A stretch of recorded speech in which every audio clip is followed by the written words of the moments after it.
Welcome! In front of me I have MICHAEL Kors Accesss Grayson, and I'm gonna show you how to adjust the screen brightness on this watch.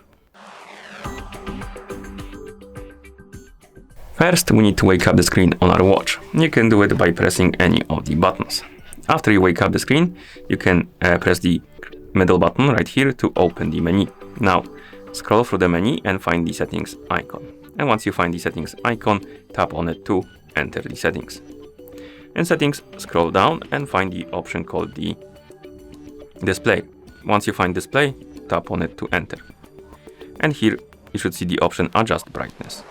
Tap on it, and we have, as you can see, couple levels of brightness. We have 1, 2, 3, 4, 5, and automatic. So basically this adjusts the brightness automatically. So select the one you like, and once you're done, you can press the middle button to go back to watch face. And that's how you adjust the screen brightness on this watch. Thank you for watching. If you found this video helpful, please consider subscribing to our channel and leaving the like on the video.